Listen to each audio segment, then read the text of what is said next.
What is up, guys? It is MMA Propaholic, and I am back to break down UFC Noche. I'm going to do a full card breakdown and give you guys my best bets that I have. And yeah, guys, it's been a minute. I've been actually like really busy. I've been working like a dog. I've been working a lot of overtime recently, and just on top of that, I've been doing a lot of tape. So I really haven't been having time to record, but now I'm starting to fit time in. So I really want to get back to recording and getting back on YouTube.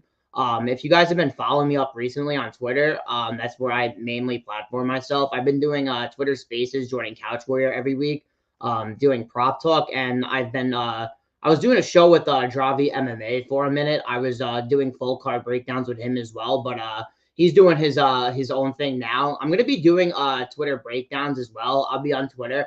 I'm actually gonna be doing solo break Sunday before the card as well. So before like Bet Online comes out with all the lines, I can give you guys the props that I'm leaning for. So like once you guys can write the props down, and once they come out, you guys could just be ready to pull a trigger on them. Because that's what I've been doing recently. I've been trying to beat a lot of line movement, and it's been working out really well for me. I've been doing my tape early. Before Bet Online drops all the props, and it's been really good recently. I've been a couple of lines on this card that I'm pretty proud of that we'll get into. Yeah, I'll sum up last week quick. I went down 2.2 units on last week's card, a little bit of a rough card. I actually lost 1.8 units total on the Manel. I think 1.2 units actually on the Manel cop fight. I had his ITD at minus 110 for 1.1 units and it missed. I had the under 2.5 at minus 115 for 1.15 units and missed. And I had him parlay with Olberg, which ended up cashing. I had Volkov to win by KO. And that one kind of stunned me a little bit, but I learned my lesson there.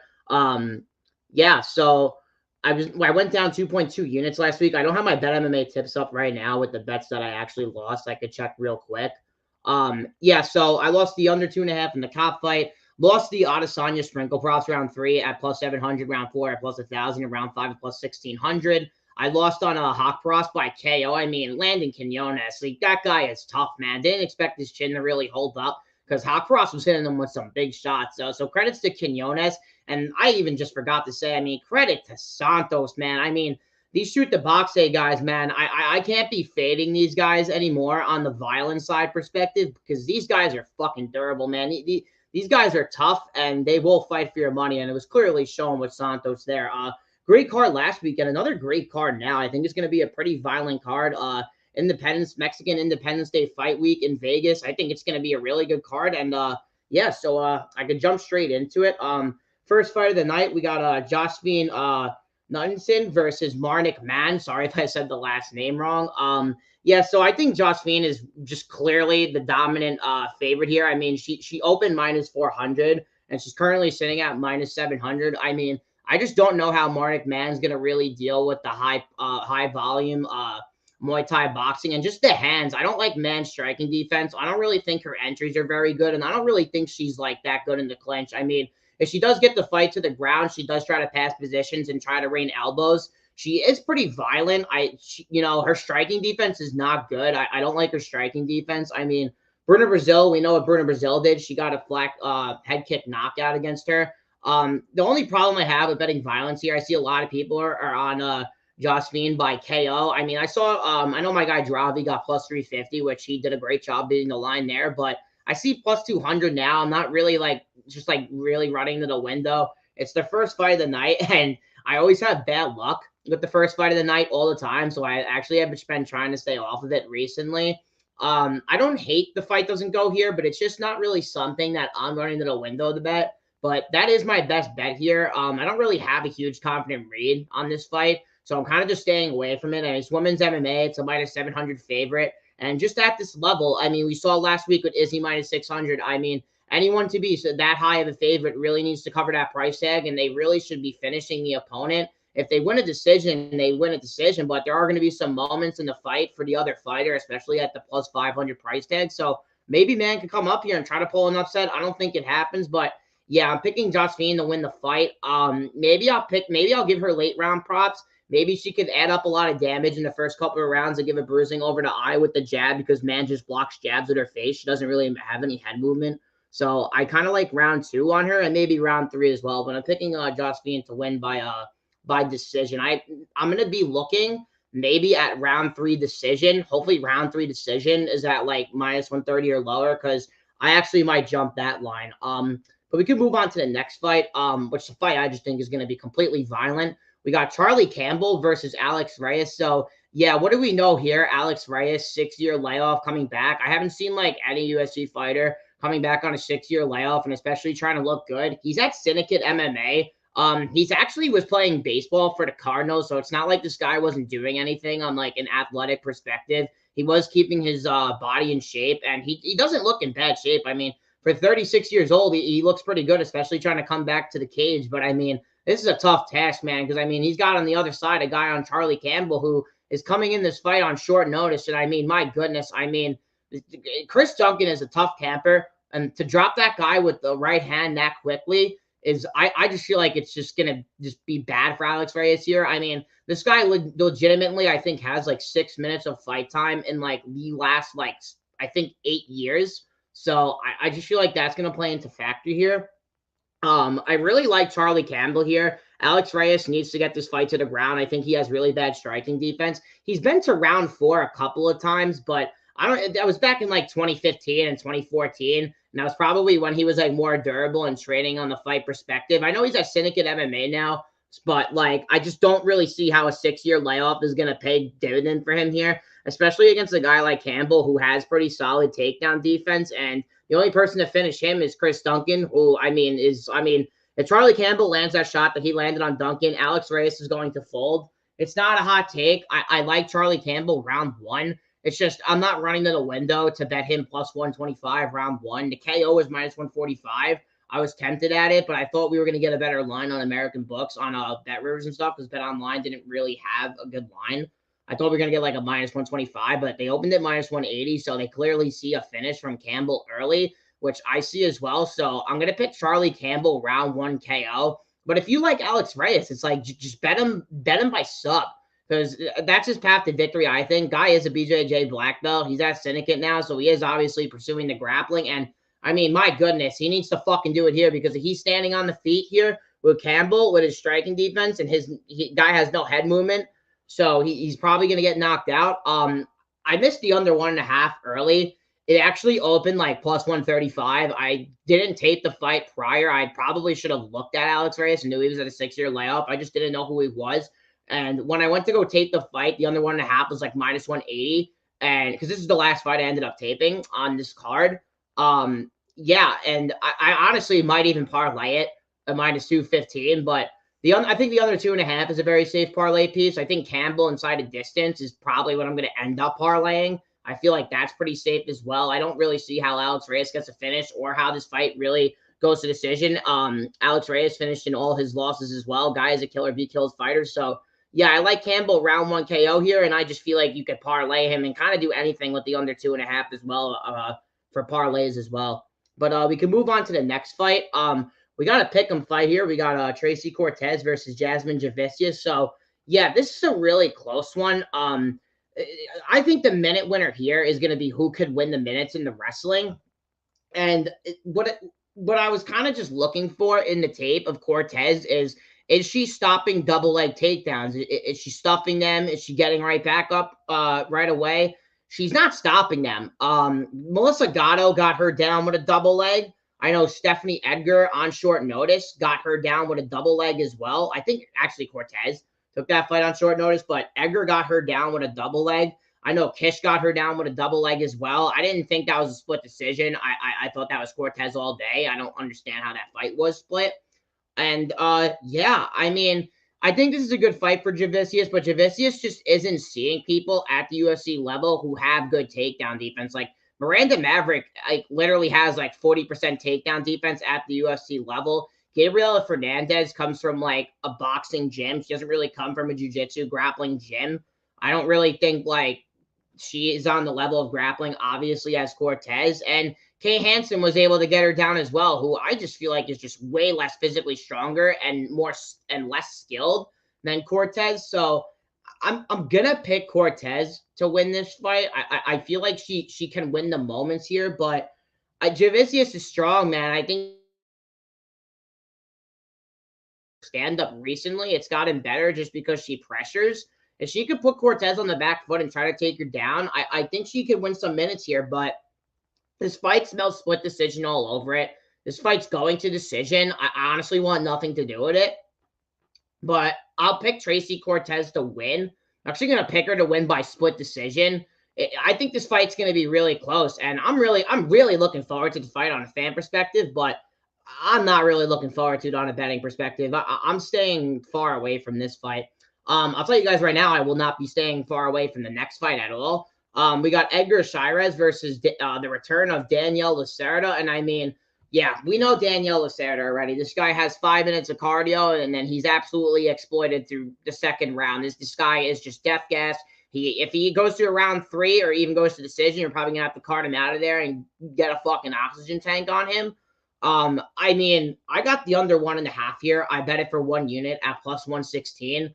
I just thought it was a crazy line. It's currently now sitting at minus 215, and I parlayed the fight doesn't go at minus. This is the most chalkiest fight doesn't go I've actually have ever laid. So it just kind of shows you obviously my confidence with it. I laid minus 595 on a parlay that we'll be talking later with the other leg with that minus 595 fight doesn't go. But I mean, yeah, I like Shirez. I mean, I don't think his takedown defense is pretty good. I mean, the guy just loves to pull for guillotine. He had Tyra. I mean, it just shows because the guy had Tyra in a nasty guillotine at the end of the third round, at the end of the fight, and he came really close of getting them to tap out. I mean, it was pretty close. The guy had a couple of moments there, and I mean, his Contender Series fight, he actually, I think, drops Carpenter in the first round, and then Carpenter just kind of wins minutes, just controlling him on top. I don't think Lacerda's a good wrestler. I know he's a brown belt in jiu-jitsu, but I mean, you're getting fucking knee barred by Francisco Figueiredo. That's just like obviously not a good look.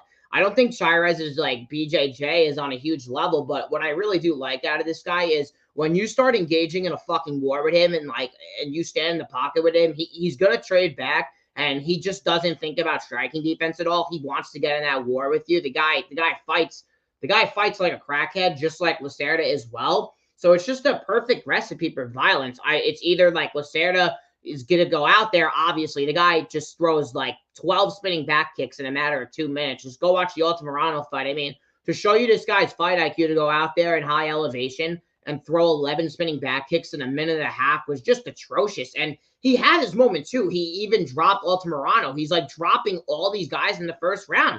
He had Vergara hurt bad, and we know Vergara is pretty damn durable. And this guy had him hurt and running in the whole entire first round. So if this guy's going to have a moment, it's going to be in the first couple of minutes. But I mean, my goodness, if this fight gets out of the first round and you have a Shirez round 2 ticket or you have a round 3 ticket, I mean, you were just sitting in a luxury. I mean, it's just you have to play it here. Even if you like Lacerda, it's like this guy, I see people playing the money line and it's like, why? Why the fuck play the money line? This guy has fucking, honestly, I think he has 3 minutes of cardio. I mean, I think he has 3 minutes of cardio. And the fact that CJ Vergara had him in an arm triangle choke and the guy, I didn't see him prior attempt 1 fucking submission in his UFC career. I just thought that was terrible. I know he fought out of it and he showed some heart, but I mean, shit, man. I think Shirez could be live for a submission here if he does get on top, but I think he's going to ground and pound him out. I think he finishes him in the first round, if I'm going to be quite honest with you.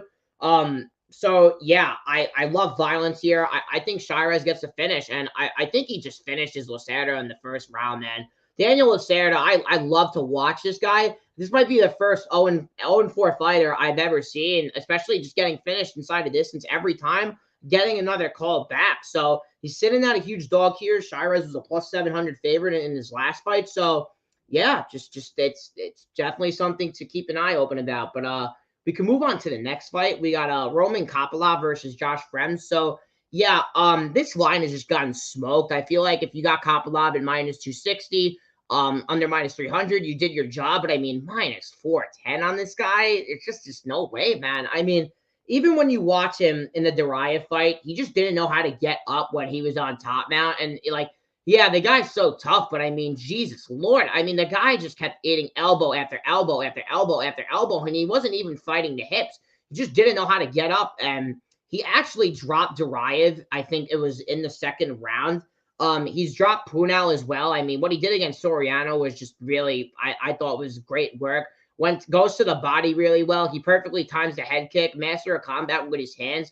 I love his hand speed as well. And prior to him coming to the UFC level, he was fighting around a lot of 5-round fights, and a lot of people like cap the Carl Roberson fight. This guy was coming off like 3 5-round fights in Russia, and he was actually fighting like a 5-round fight pace as he was fighting a 3-round fight against Roberson. So he just really wasn't himself with the high volume output. But ever since then, and this guy's just looked really good, man. Even in the Riot fight, like this guy had his moments at the end of round 3 as well. And there's just Josh Fremd. I mean, Josh Fremd, man.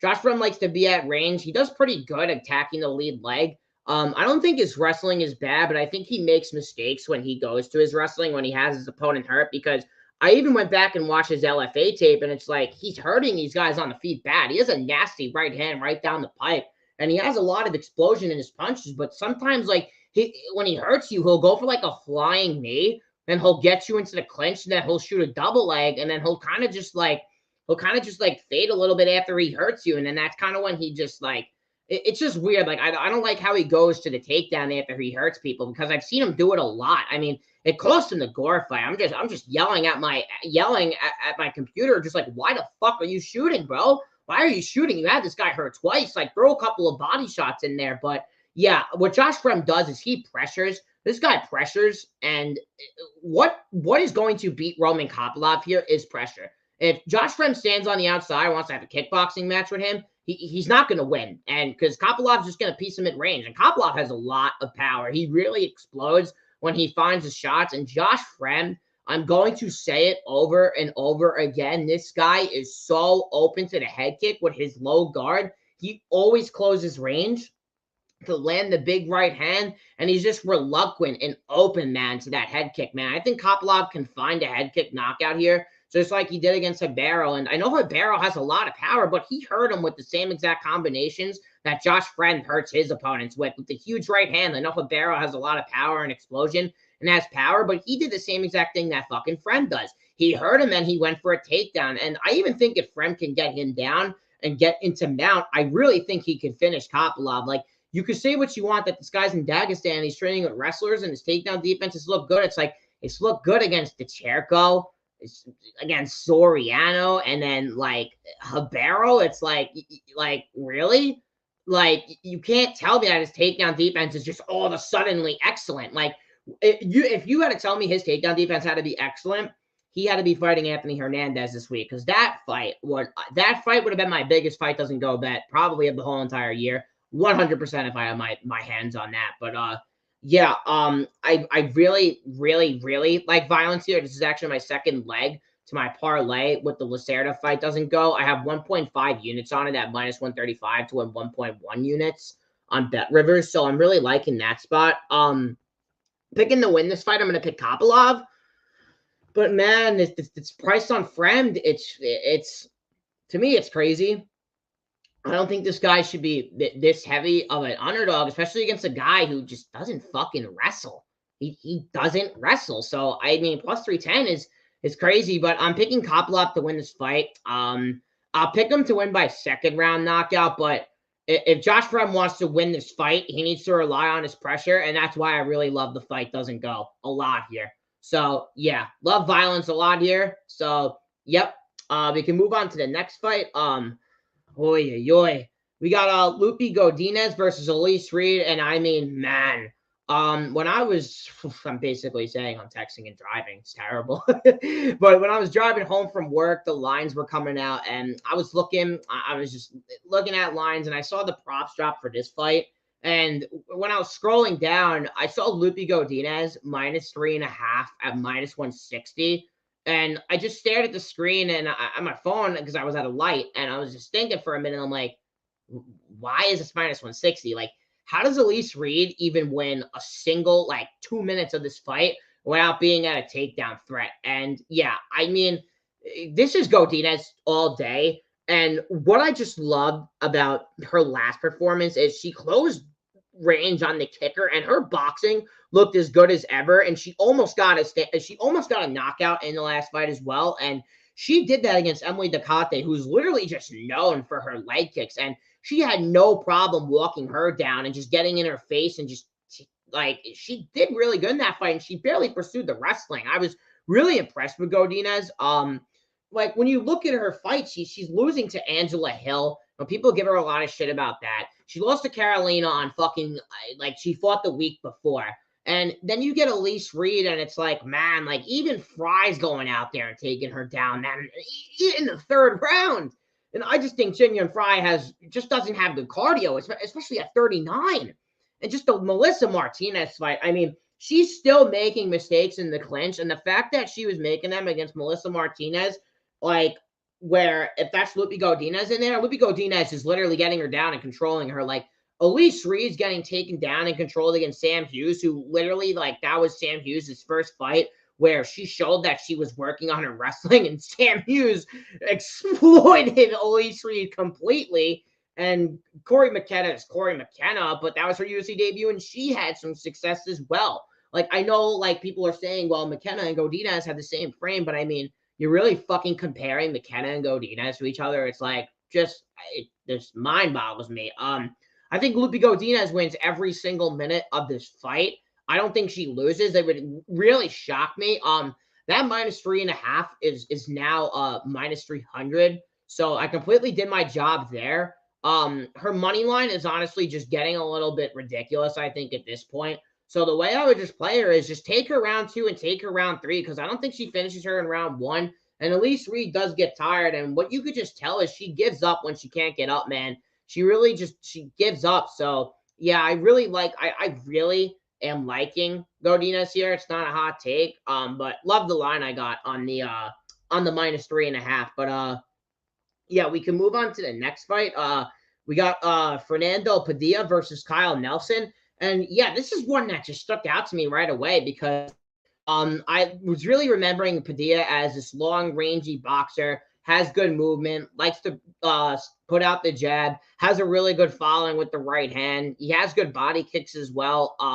But what he just doesn't have is takedown defense. I think he has, like, honestly, the worst takedown defense I probably have ever seen. He just doesn't even fight the hands or anything. He just likes to get taken down right away. And I know for a fact that Kyle Nelson is honestly think he's at a pretty big disadvantage. I know he won his last fight against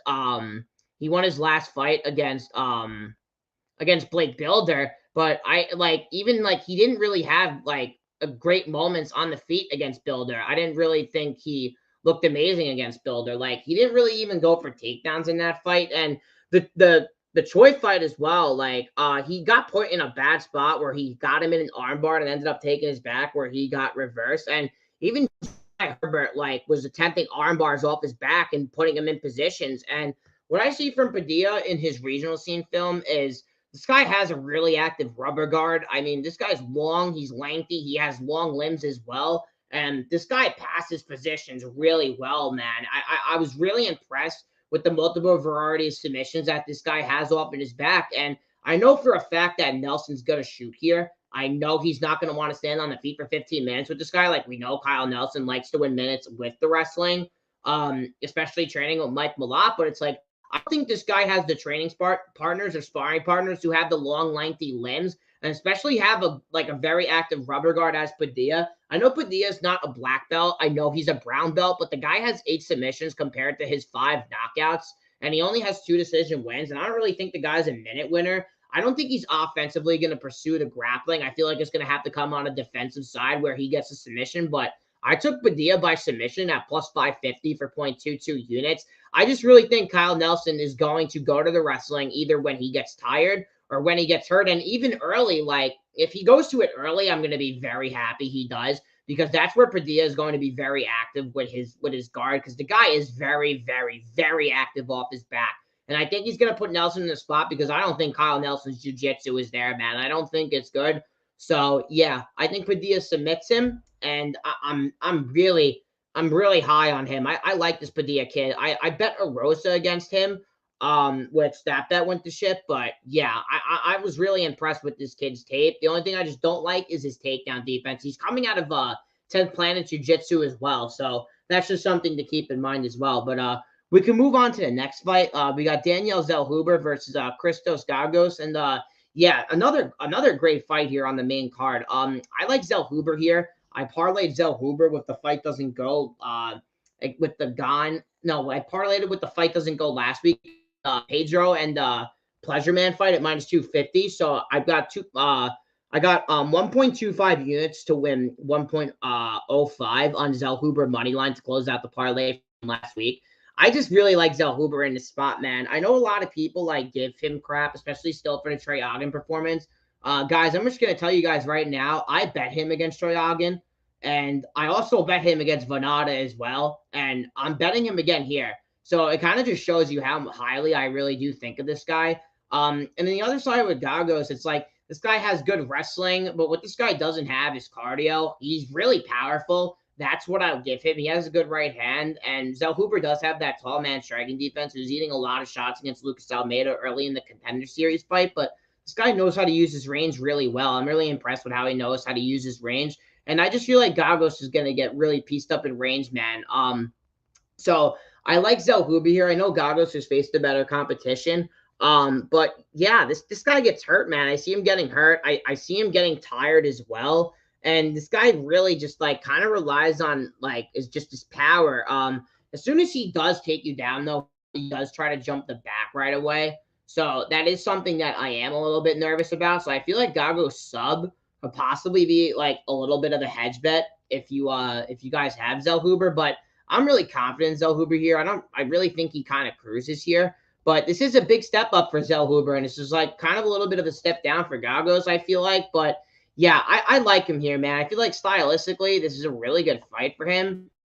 I know Gagos his last 4 fights have ended inside a distance, and I think the Sean Soriano fight was an eye opener as well because Soriano took that fight on short notice, and Soriano was just piecing him in the boxing, and especially at range, where I honestly feel like Zellhuber is just at his best. So, and Zellhuber is 9 years younger, I'm pretty sure as well. So yeah, I'm liking him in this spot. I think he gets the win here. I just didn't want to take a prop here because I just kind of like Zellhuber straight here, but I'm gonna pick Daniel Zellhuber to win this fight by decision. But we can move on to the next fight. We got Raul Rosas Jr. versus Terrence Mitchell. Not a lot to discuss here. I actually got KO1 on Bet Online at plus 1,500. The lines actually have shifted a whole dollar. I actually see plus 300 currently sitting on DraftKings, which I mean, I just no value in that number at all because the guy's not knocking out anybody on the feet. It's gonna come from ground and pound, but yeah, I took his round 1 submission as well at plus 100 on Bet Online for 1.1 units. So I basically have a 1.2 unit stake on Raul Rosas round 1 at plus 100 basically because I have KO1 at plus 1,500 for 0.10 units to a 1.5. So yeah, it's just not too much to talk about here, man. I mean, Terrence Mitchell has really bad takedown defense. I mean, this guy, he did go out there and take down Cameron Simon early, but I mean, as soon as he got reversed, the guy just had nothing to answer at all. He's facing absolute cans on the Alaska FC scene. He's not really active at all as well. And I just like Rosas a lot here, man. I think he's gonna get him down. I think he's gonna just honestly he could ground and pound him. He could submit him, but I think it's just gonna be in the very first round. So I'm just not gonna talk about this fight too much because it's honestly I just think it's Rosas all day. But yeah, we can move on to the next fight. A fight that we can talk about a little bit more. We got Kevin Holland versus Jack Della Molina, the co-main event of the evening. So I took the under 2.5 here at minus 140. I took it for 1.25 units, and this is why. Like, it's striker versus striker matchup, and this is easily to date, I think, the toughest matchup for Kevin Holland, especially on the feet, on his speed wise, because when he's fighting these guys at 85, like Brunson, Vittori, these guys are just trying to wrestle him, man. Like, they really like are not really fighting him on the feet. And what do we know about Jack? The guy throws like 15 significant strikes per minute. Guy has such good movement. Guy has pretty solid leg kicks as well. And the guy has great counters. He hits really hard as well. And what Kevin Holland does is he throws a lot of looping shots. So when he's throwing a lot of these looping shots, he's putting a lot of his power into these shots. And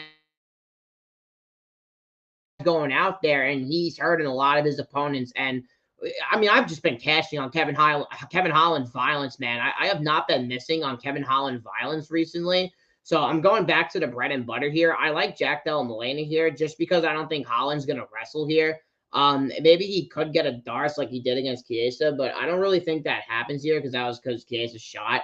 I don't think Jack's going for any takedowns here. But yeah, I know he couldn't knock out Hafez, but he did a lot of grappling in that fight. There was a fuck grappling, and he was just like, he was really hunting the sub because he's never seen that much wrestling. He's not going to see that wrestling from Holland. I think this is going to be a war, but I think this is a fight that ends, man. Could it go to decision? Yes, but I mean, if you have that ticket, I honestly think you're going to be shitting and clinching your ass for 12 and a half minutes. So I really like the under here, but it's maybe a little bit of a hot take, but I'm picking Jack Della Molina round 1 KO, man. I think he finished Kevin Holland in the first round. I don't like how Kevin Holland ends his combinations with his head up high because a guy like Jack, like, he's going to catch you and he's going to make the read to catch you as well. And I think Holland's just going to want to engage with him, man. He's going to want to engage with him. I know the only time he's been knocked out is an injury TKO stoppage, but he's not facing people with a lot of power and crisp boxing. Like, Tim Means was even having a couple of moments as well against him on the feet. He hurt him in the first round as well.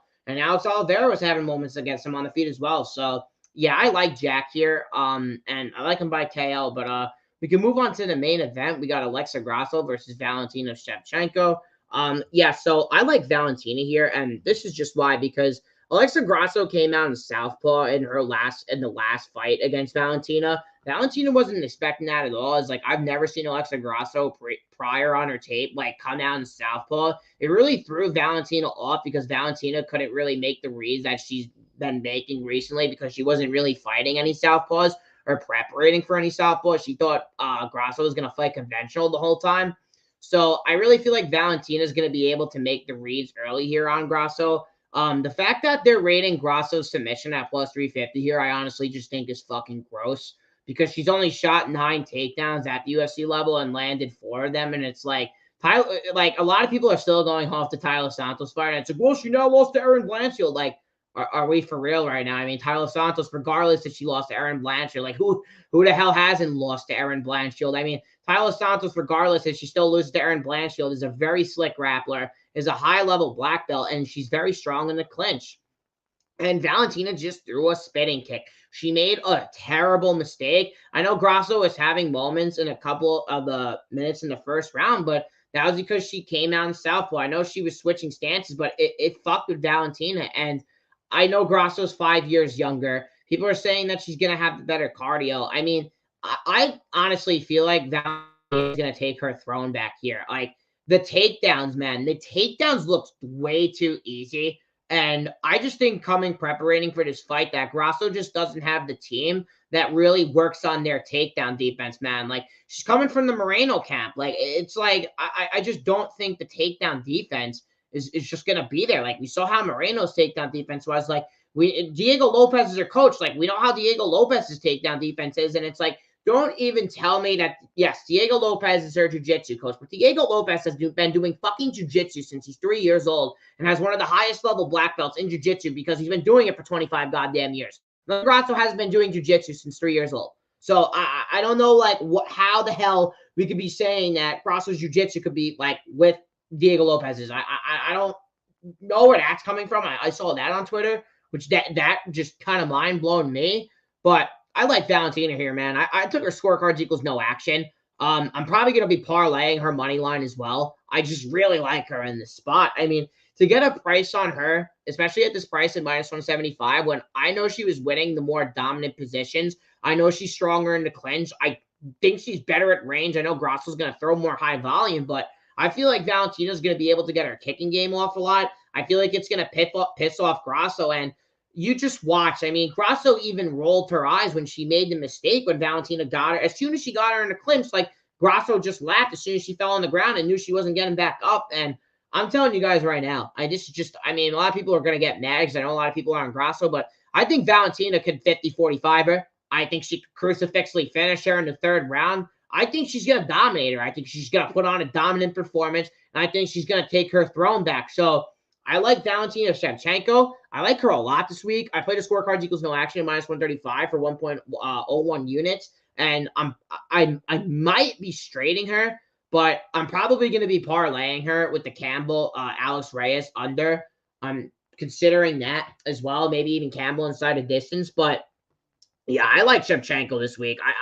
I think she's gonna get it done, and I think she's gonna get her throne back. And I'm picking her inside the distance, man. I think she gets a third round finish via TKO, ground and pound. But yeah, guys, that's it. I just broke down UFC Noche full card, gave you guys my bets, and yeah, I'll be recording next week as well for UFC Vegas 79.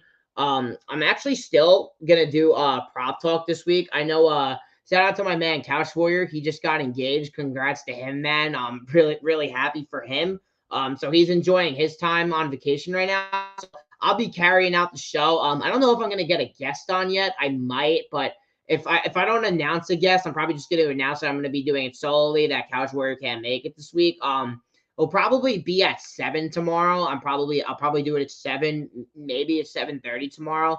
So I'll be 7 p.m. Eastern time. But yeah, guys, I'm back here on YouTube. I'm gonna be doing little YouTube shorts as well. I'm gonna start trying to do those as well. And yeah, guys, leave a like, subscribe to the channel if you aren't. I'll be putting timestamps on this as well. So yeah, guys, thank you everyone for tuning in. Let's make some money this weekend, and yeah, can't wait for some violence. And good luck everyone this weekend.